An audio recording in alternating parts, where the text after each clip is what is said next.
Hello friend, welcome to learning with R Amar Singh Tomar. तो इस video में हम लोग देखेंगे क्लास 8 ज्योग्राफी चैप्टर 5 जो कि है हमारा इंडस्ट्रीज। तो इंडस्ट्रीज का मतलब क्या होता है? Industries refer to a economic activity that is concerned with the production of good, ये देखिएगा, production of good, extraction of mineral और द प्रोविजन ऑफ सर्विसेज। तो क्या होता है इंडस्ट्रीज? इंडस्ट्रीज का मतलब होता है कि जो है प्रोडक्शन ऑफ गुड, मतलब कोई सामान जो है हम लोग बना रहे हैं तो उसका मतलब इंडस्ट्रीज, वो कहाँ बनेगा? इंडस्ट्रीज में बनेगा। मिनरल कहाँ से निकाले जाएंगे? इंडस्ट्रीज से निकाले जाएंगे। और सर्विसेज कहाँ से मिलेंगी? इंडस्ट्रीज से मिलेंगी। Thus we have iron steel industry, जैसे आयरन और स्टील बनाने वाली इंडस्ट्रीज होती है तो वो प्रोडक्शन ऑफ गुड हो जाएगी। कोल माइनिंग इंडस्ट्रीज, ये एक्सट्रैक्शन ऑफ कोल हो जाएगा, मतलब मिनरल भी आप लिख सकते हैं, क्योंकि कोल जो है वो एक मिनरल है तो उससे जो है ये एक्सट्रैक्शन वाला हो जाएगा कि कोल निकालने वाली एक फैक्ट्री होगी। और टूरिज्म इंडस्ट्री जो कि सर्विस प्रोवाइड करती है, तो ये सब इंडस्ट्रीज होती हैं। अब जो है हम लोग देख लेते हैं सेकेंडरी एक्टिविटीज, प्राइमरी एक्टिविटीज। ये सब तो आप जानते ही होंगे, जैसा कि हमने पिछले 4th चैप्टर में पढ़ा होगा। और अगर आपने नहीं पढ़ा है तो मैं आपका ये लिंक आपको डिस्क्रिप्शन में और कमेंट में भी दे दूंगा, तो आप वहां से देख लीजिएगा चैप्टर 4। तो सेकेंडरी एक्टिविटीज या फिर मैन्युफैक्चरिंग, ये चेंज कर देती हैं रॉ मटेरियल को प्रोडक्ट में, और वो जो है ज़्यादा वैल्यू हो जाती है पीपल में। क्या कहा मैंने कि सेकेंडरी एक्टिविटीज और manufacturing change raw material into products of more value to people. कि सेकेंडरी एक्टिविटी या फिर मैन्युफैक्चरिंग रॉ मटेरियल जो होता है उसे चेंज करके एक प्रोडक्ट बना देती है जिसकी जो है रेट हाई हो जाती है। अब देखिए, जैसे एक वुड से हमारा पेपर कैसे बनता है, वो यहाँ पे एक जर्नी दिखाई गई है। तो वुड जो है हमारी लकड़ी थी, वो जो है एक ट्रक में पैक होके गई और वो गई पल्प मिल में। फिर बाद में पल्प मिल में वो जो है कन्वर्ट कर दी गई पल्प में, और उसको जो है केमिकल के साथ मिक्स किया गया और फिर उससे जो है पेपर बन गया। अब पेपर जो है वो जाता है प्रिंटिंग प्रेस में, और वहाँ पे इंक बनी हुई होती है केमिकल पे, और केमिकल जो है वो इंक प्रिंट हो जाती है पेपर पे, और फिर जो है उसे कॉपी के रूप में बना दिया जाता है, नोटबुक के फॉर्म में बना दिया जाता है, और फिर उसे पैक कर दिया जाता है, और फिर वो गो टू मार्केट, मतलब मार्केट में जाती है और फिर आपके घर पे आ जाती है। तो इस तरह से होता है कि कैसे सामान बनता है। और इसी तरह क्लोथ का भी हो सकता है आपका कॉटन से। अब देखते हैं क्लासिफिकेशन ऑफ इंडस्ट्रीज, कि हमारी इंडस्ट्रीज कितने टाइप में क्लासिफाई की गई है, कितने टाइप्स होते हैं इंडस्ट्रीज के।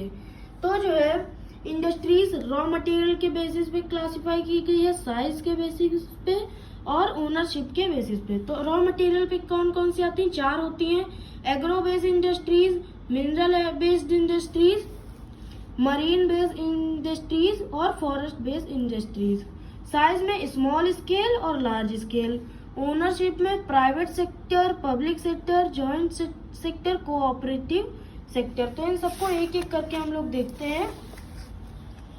तो यहाँ पे रॉ मटेरियल के बेसिस पे इंडस्ट्रीज को क्लासिफाई किया गया है एग्रो बेस्ड इंडस्ट्रीज में। ये क्या होता है? इसमें जो है प्लांट और एनिमल प्रोडक्ट होते हैं, जैसे कि फूड प्रोसेसिंग, वेजिटेबल ऑयल जहाँ पे बनता है, कॉटन, टेक्सटाइल, डेयरी प्रोडक्ट्स, ये सब इन सब इंडस्ट्रीज में बनते हैं। मिनरल बेस्ड इंडस्ट्रीज में क्या होता है? इसमें जो है मिनरल ओर का रॉ मटेरियल के तौर पर यूज किया जाता है। फिर ये इनसे जो प्रोडक्ट निकलता है वो दूसरी इंडस्ट्रीज में काम आता है, जैसे कि स्टील जो यहाँ से बनी तो वो जो है दूसरी इंडस्ट्री में काम आएगी। और एग्जाम्पल में iron made from these used as raw material for other industries to make machinery, tools etcetera. ठीक है। अब जो हम लोग मरीन बेस्ड इंडस्ट्रीज देख लेते हैं। इसमें जो है सी और ओशियन का ज्यादा यूज होता है, क्या करने के लिए? रॉ मिनरल मटेरियल जो है इसमें जो है सी और ओशियन का यूज किया जाता है रॉ मटेरियल के तौर पर। एग्जाम्पल सी फूड और फिश ऑयल, इन सब का यूज किया जाता है, मतलब ये सब बनती हैं और सी और ओशियन का यूज होता है। अब होती है फॉरेस्ट बेस्ड इंडस्ट्रीज। इसमें जो है फॉरेस्ट प्रोड्यूस का रॉ मटेरियल के जैसे यूज किया जाता है और इससे क्या बनता है, फर्नीचर, पेपर एक्सेट्रा। अब हमारा सेकंड टाइप था साइज के बेसिस पे स्मॉल स्केल और लार्ज स्केल। ये तो आप समझ गए होंगे पर फिर भी एक बार बता देते हैं। स्मॉल स्केल में क्या होता है कि इसमें जो है कैपिटल का मतलब होता है मनी, तो इसमें जो है बहुत कम, ये जो इंडस्ट्रीज होती हैं इनमें जो ये छोटी इंडस्ट्रीज होती हैं जिसमें कम पैसा लगा होता है, कम टेक्नोलॉजी होती है, और कॉटेज और हाउस होल्ड मतलब घर ही के लोग इसमें काम करते हैं। और जहाँ पे प्रोडक्ट बनता है वो हाथों से बनाया जाता है, मशीन वहाँ पे ज़्यादा होती नहीं है। आर्टिशियन से बनाया जाता है, लेस कैपिटल से और टेक्नोलॉजी से।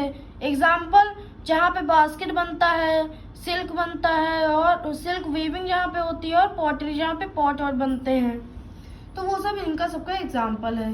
अब लार्ज स्केल इंडस्ट्रीज देख लेते हैं। ये जो है अपोजिट है स्मॉल स्केल इंडस्ट्रीज से, कि क्या होता है यहाँ पे जो है लेस अमाउंट होता है तो वहाँ पे हाई अमाउंट ऑफ कैपिटल और हाई अमाउंट ऑफ टेक्नोलॉजी, और लेबर की जगह यहाँ पे मशीनें काम करती हैं और लेबर को बस मशीनें चलाना होता है।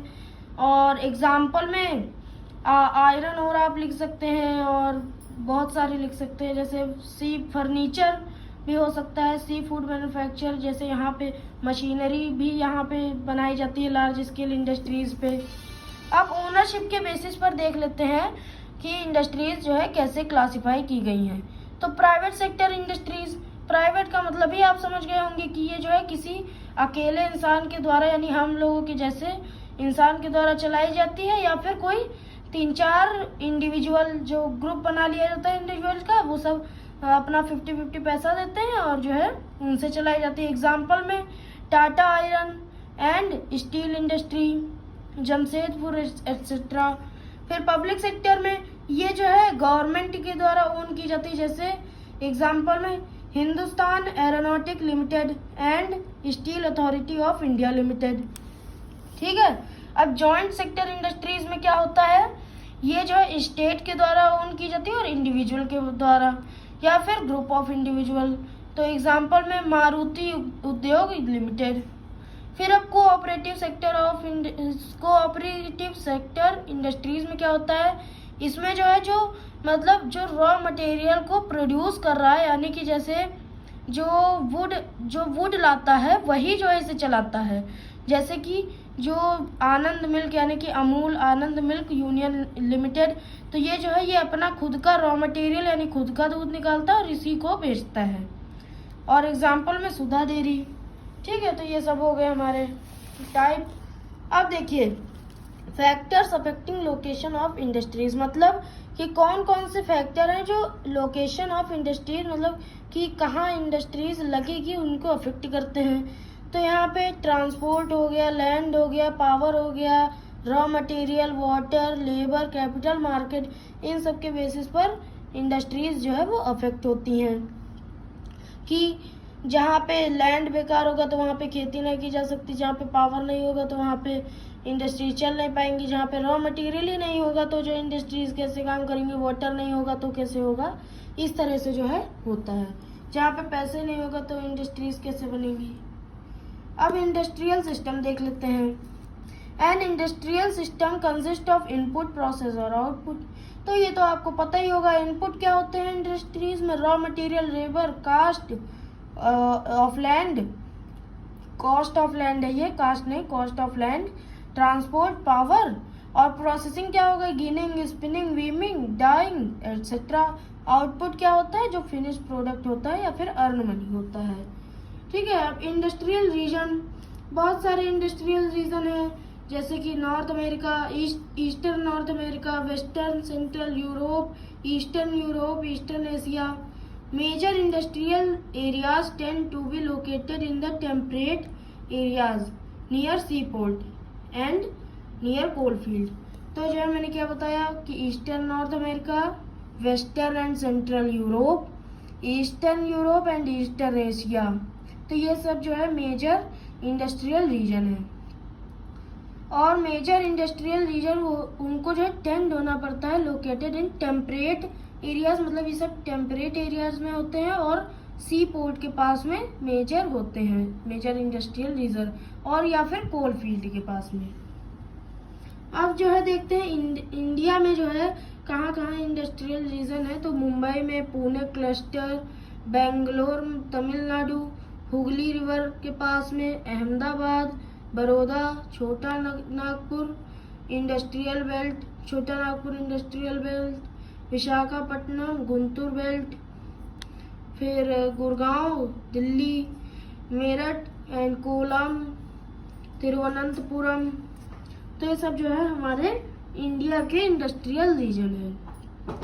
अब यहाँ पे क्या दिया गया है कि emerging industries are also known as sunrise industry, मतलब जो नई नई इंडस्ट्रीज बन रही होती हैं उन्हें हम लोग सनराइज इंडस्ट्रीज भी कहते हैं। इसमें जो है इंफॉर्मेशन टेक्नोलॉजी, वेलनेस हॉस्पिटल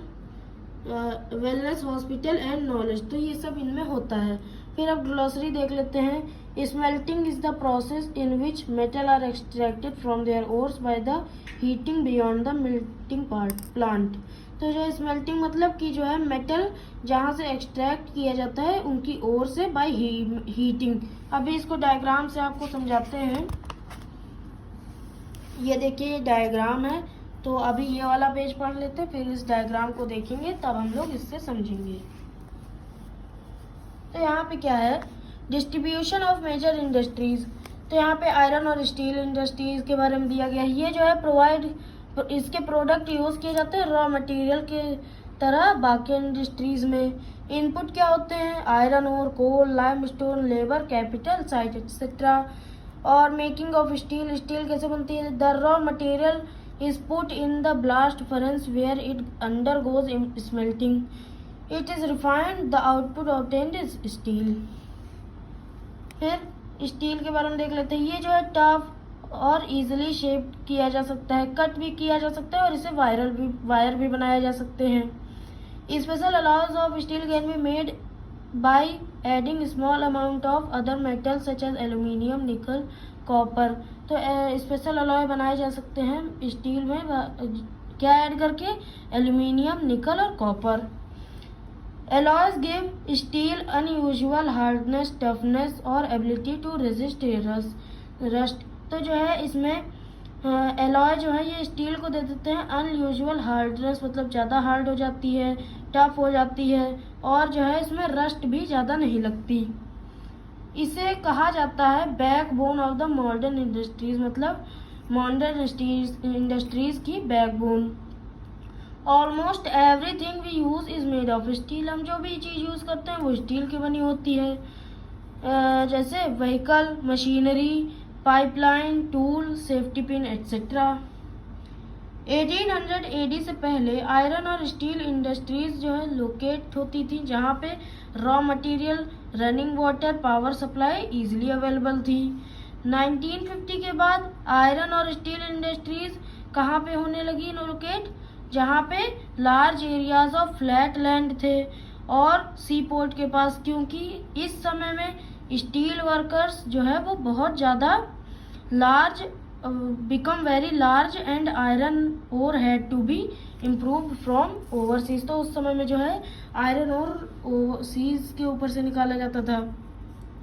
फिर important steel producing centre are Bhilai, Durgapur, Burnpur, Jamshedpur और राउरकेला, बोकारो। ये सब जो है वेस्ट बंगाल में है या फिर झारखंड में है, उड़ीसा में है और छत्तीसगढ़ में है। फिर भद्रावती, विजयनगर कर्नाटक में है, विशाखापट्टनम आंध्र प्रदेश में, सेलम इन तमिलनाडु। तो ये सब जो है हमारे इम्पोर्टेंट स्टील प्रोड्यूसिंग सेंटर हैं। ये सब आपको ये सब याद करना होगा।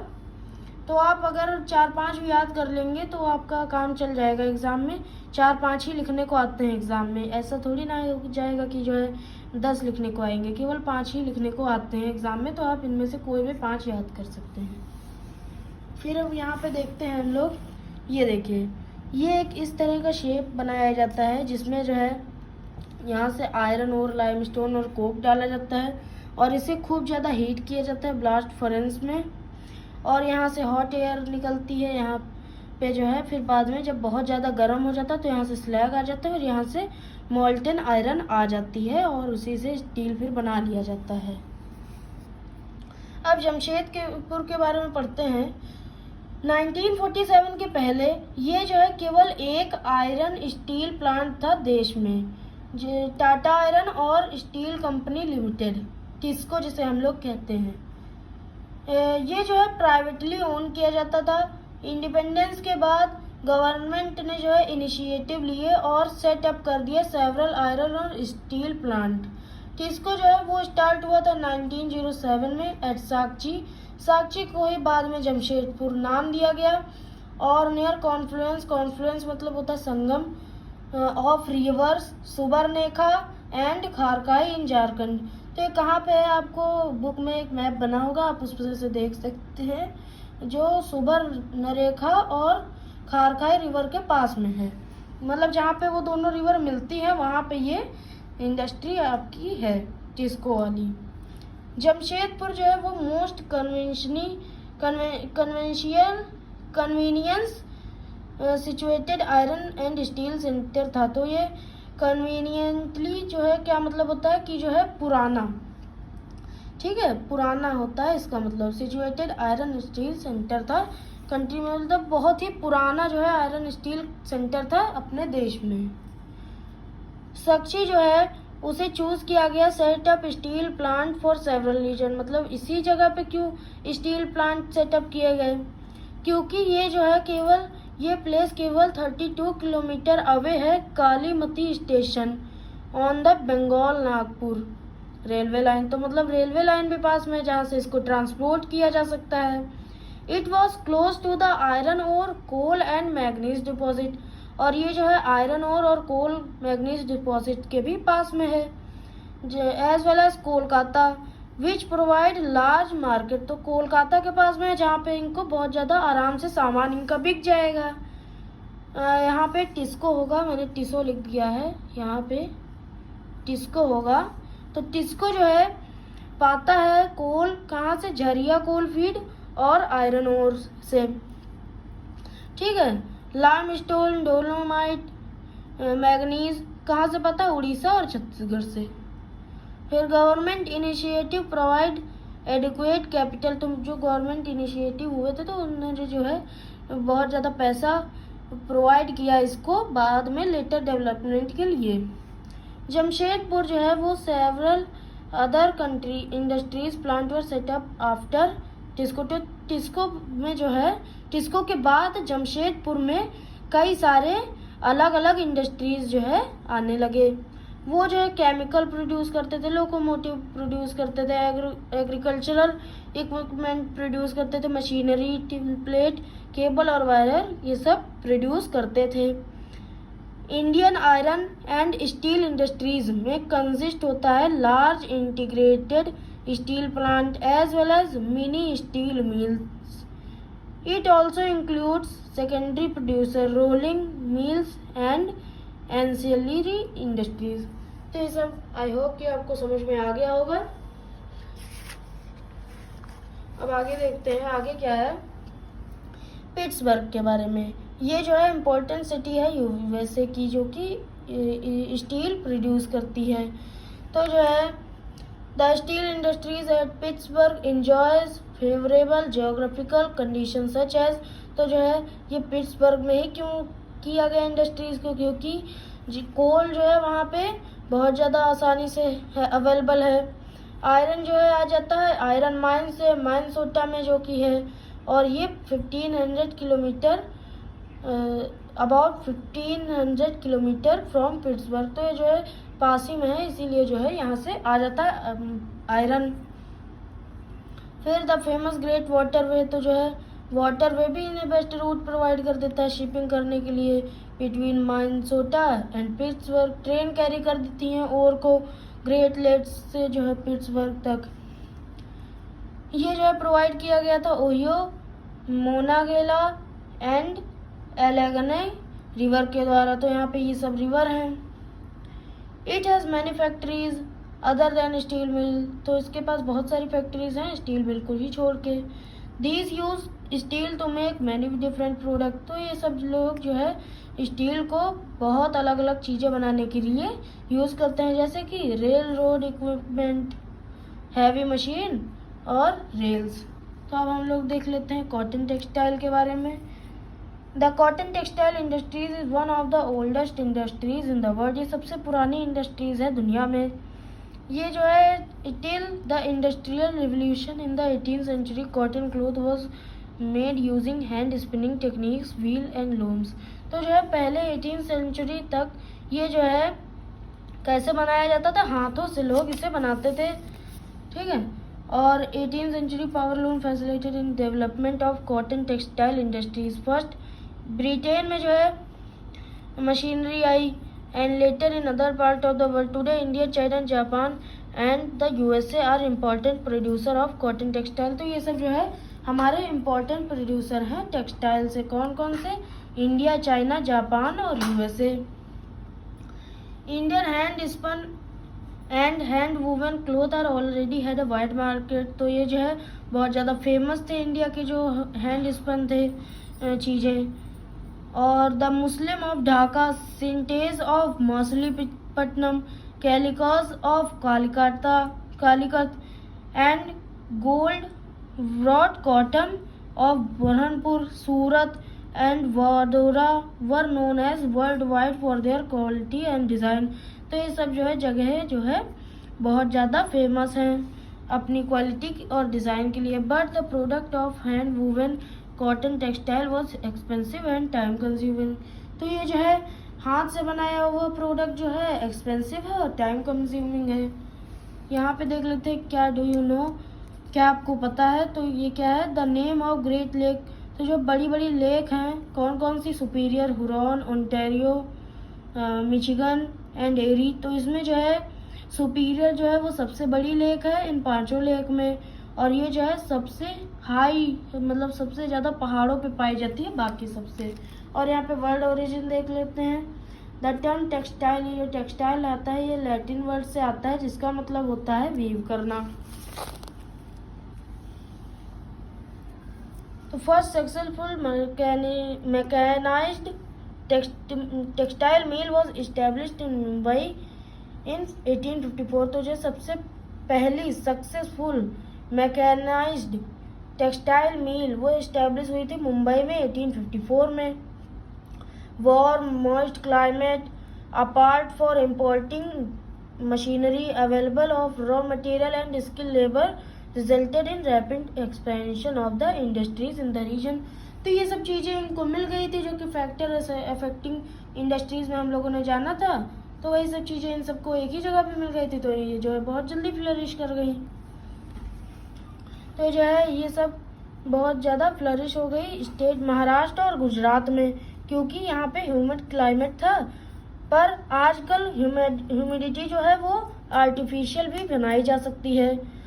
And raw cotton is a pure and not weight losing raw material. तो ये जो है कॉटन ये प्योर होता है, रॉ मटेरियल ऐसा होता है जो कि वेट इसका लूज नहीं होता।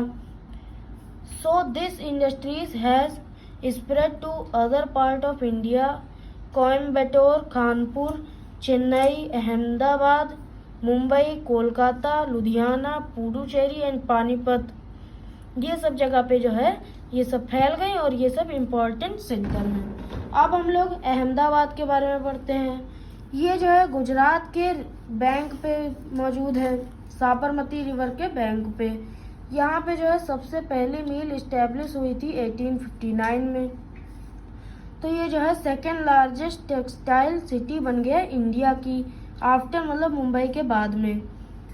अहमदाबाद जो है वो उसको जो है मैनचेस्टर ऑफ इंडिया भी कहा जाता है। और favourable location factor of Ahmedabad are मतलब फेवरेबल लोकेशन फैक्टर अहमदाबाद के कौन कौन से हैं? ये है अहमदाबाद जो है वो बहुत क्लोज है कॉटन ग्रोइंग एरिया से, और यहाँ का क्लाइमेट भी बढ़िया है स्पिनिंग और वीविंग के लिए। और यहाँ पे flat terrain and easy availability of land is suitable for establishment of mills. ये जो है बहुत डेंसली पॉपुलेटेड है।